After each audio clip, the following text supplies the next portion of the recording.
Hey, what's up guys, Benny here, and welcome to my very first Call of Duty Black Ops Cold War multiplayer video, where I was very lucky enough to be invited to an early hands-on session of the game, where I decided to go ahead and use every single weapon that was available in the build so I could show you them all in one single video. I'm talking assault rifles, SMGs, LMGs, sniper rifles, the lot. They're all going to be in this single video, and I'll also explain how the creator class system works, Gunsmith, and everything else I learned about the game. But before we get into that, make sure to hit that subscribe button, because 70% of you watching are not subscribed to the channel, and I'm going to have so much Black Ops Cold War content right here on the channel that you're not going to want to miss out on.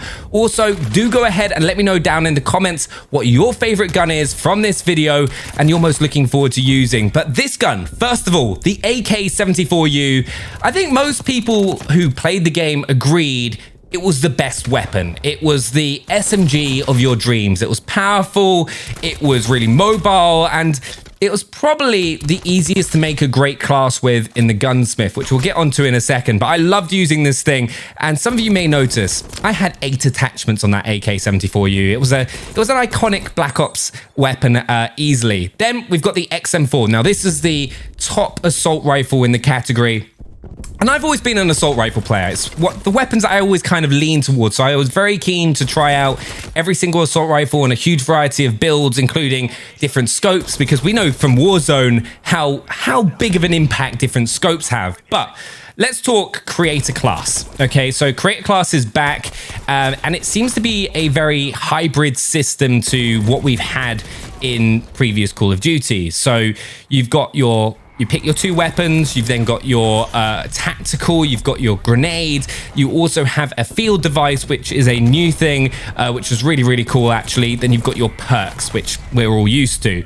But then they also threw in wild cards, which you may remember from like Black Ops 2, which is great to have back in the game because it's gonna give you so many customization options, and I'm so excited to see the variety of builds that people come up with, because if you want an overkill class, you're not going to have 8 attachments on your weapon, or you're not going to have 6 perks, but you might just want all the perks from perk 3. There's a lot of wild cards that change and alter the builds drastically, which was a cool thing to see, and I'm glad they've brought it back. But let's talk Gunsmith first. First of all, the Krig 6. This was my favorite assault rifle in the alpha build that we got to get our hands on. Hands down, it's the assault rifle player dreams. It didn't really move that much, as you can see, and it had that kind of feel of the Remington for me from Call of Duty Ghosts, and the consistency of its shots. And that is probably, from my hands-on experience and my back, going to be the assault rifle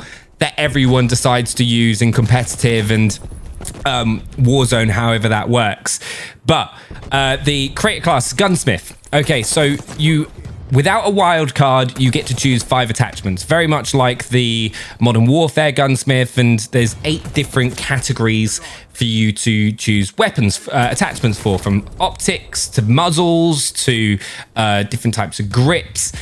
So 8 different options to customize your weapon. And also, they've never gone into as much detail as they have in Black Ops Cold War. So they will give you all the little incremental differences that every single attachment makes. So if a certain grip will give you 15% faster aim down sight speed, but it will punish your sprint out speed by 10%. But then there might be a different grip that will give you 10% faster aim down sight speed, but no punishment to your sprint out speed. So as I said, there's going to be so many different weapon builds and options to get the best loadouts possible, which I'm really excited to see what people come up with and the level of detail people go into. Oh, this is also the first time I called in a streak. I was like, okay, hold on, let me just do this. And I got like a whole bunch of artillery kills, because score streaks have actually changed a lot in Cold War. They don't work how they've worked in previous Call of Duty. So it no longer resets on death, and you'll notice when you're picking up kills, you'll get it in yellow text that says streak ×3, for example. Now what that is every kill you get, you're going to get more points towards your score streak. So if you go on a big streak, you're going to get a high multiplier and be able to get your streaks a lot quicker compared to someone that's getting a kill, then dying, then getting another kill. and that will allow you to get those really high-end streaks, but they no longer reset upon death. So everyone sort of got, there was actually a perk, wasn't it, in like support streaks back in Modern Warfare 3, I think it was, where you just kept getting it even if you died. That is effectively the same as this. You're never going to run out of that. Here we've got the AK-47, another classic weapon in the grand scheme of things, and to be perfectly honest, was my least favorite assault rifle that I got to use. It kicked a lot more than a lot of the other weapons. I didn't seem to be as consistent, which is what you want as an assault rifle. Maybe I just had a bad game, because this was the game, like, it's one of the big things I'll let you guys know is whenever you do one of these recording sessions, you're normally up against pro players, YouTubers, and it's a very different experience to when you first hop on and just kind of like play online. It's everyone is trying their best to get the best footage they can during the capture session. So leads to some really intense and good gameplay as well, because everyone's doing whatever they can to survive. Sometimes you just can't win them all. But I really enjoyed the maps in the Cold War session, because they've got two different types of maps. They've got those traditional 3-lane competitive map systems, which is going to be great for comp.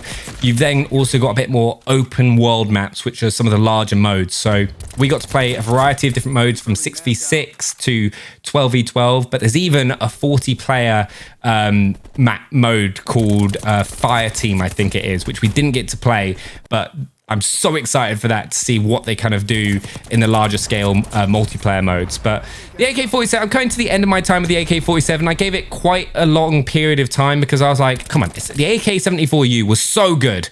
Maybe they make the AK-47 really good as well. But this level was called Miami, which you might have seen, and we play domination on this, and we also play a new mode called VIP Escort, which wasn't my favorite, but it kind of showed you like down mechanics and all that sort of stuff, which was cool to see. But there's a few things with Cold War that you should know.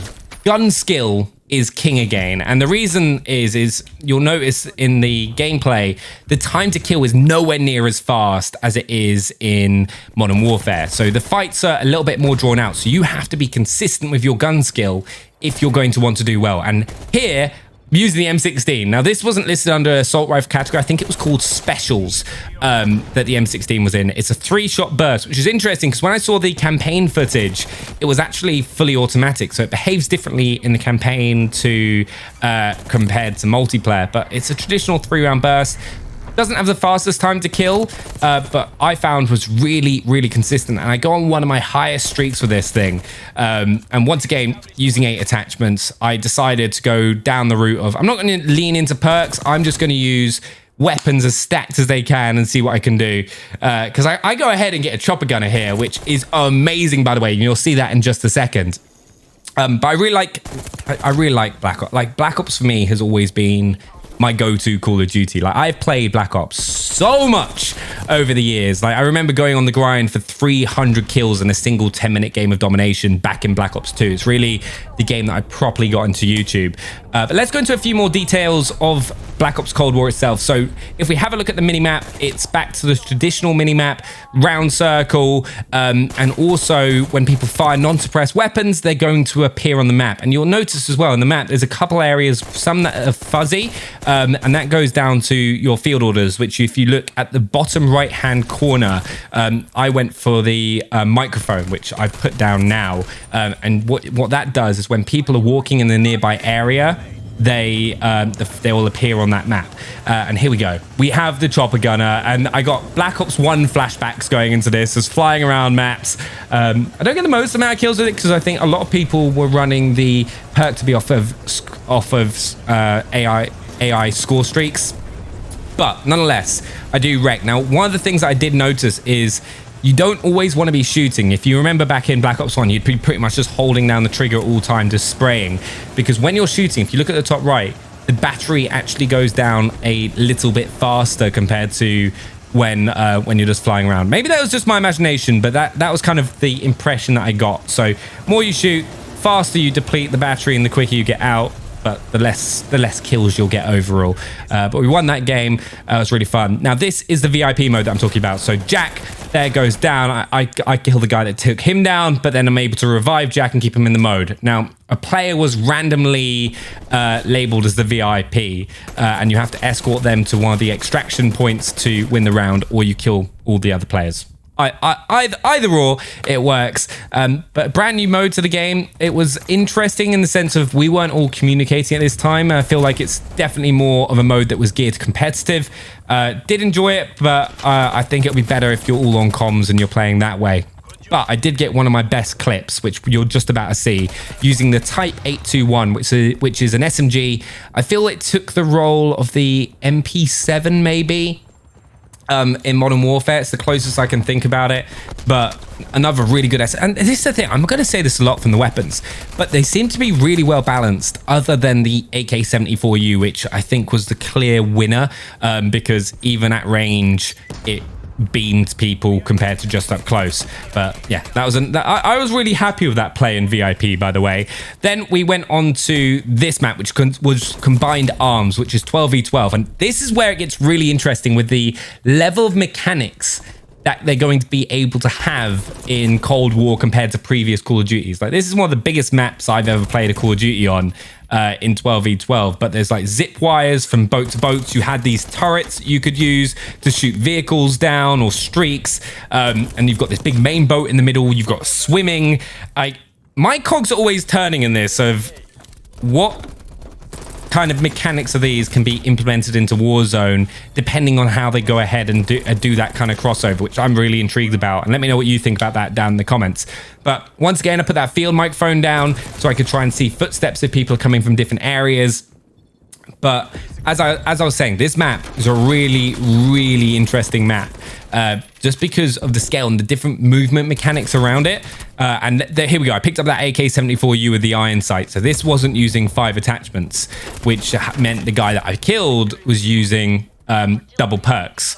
So he had 6 perks rather than 3, which is ridiculous, by the way, because it means that you could have ninja, because yes, dead silence is back. If you want to be quiet moving around the map, you can do that, but that's countered by a perk called tracker, which you'll see as I'm playing, where you'll see footprints along the floor, which I thought was amazing, by the way. If you're trying to like kind of run around in people's spawns and try and come up behind people, use tracker, you're gonna have a much better time of doing that. The XM4 I used in a couple games, because it was actually the first gun that I used in my Cold War session. I was like, oh, it's good. It's good. Don't get me wrong. It's good. But I don't think it's as good as the Krig from my time using it. And the AK, you'll see. It's just not the gun for me. I might have just been having a bad time with it, but not the best guns. Then the MP5. It is back. The MP5, classic Call of Duty weapon from Black Ops 1 to Warzone being the top thing. It's got a much higher fire rate in Cold War than I was expecting, because normally it's kind of got like a nice steady fire rate. It's like 800 rounds per minute. This thing was shooting more like 900 to... Like, look how quickly I go through my magazine.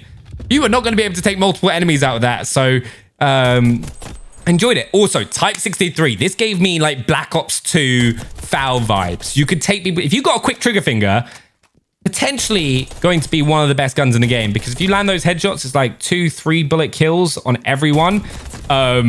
Was insane. I went on a nice little clip there. I didn't actually use it for too long because I was trying to get through all the weapons. LMGs are interesting. I don't think, because there is no mount mechanic as there is in Modern Warfare, I don't think they're going to be as dominant in certain situations.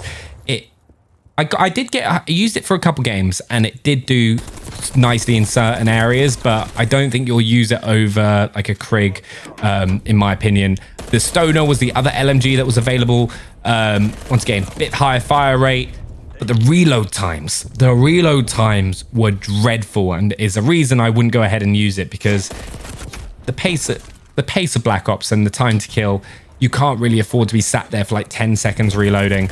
But good all-rounders. I think weapon balancing is really, really good in the game. you'll also notice that there is unlimited sprint. Tactical sprint is gone. There is no tactical sprint in Cold War. So you're not going to see people like you're not going to have to be mashing your left thumbstick anymore like you do in Modern Warfare and Warzone. You're just going to be able to run. There's a little bit of a speed boost when you start sprinting. So if you need to get out of a difficult situation, you go a little bit faster for the very first bit that you're sprinting.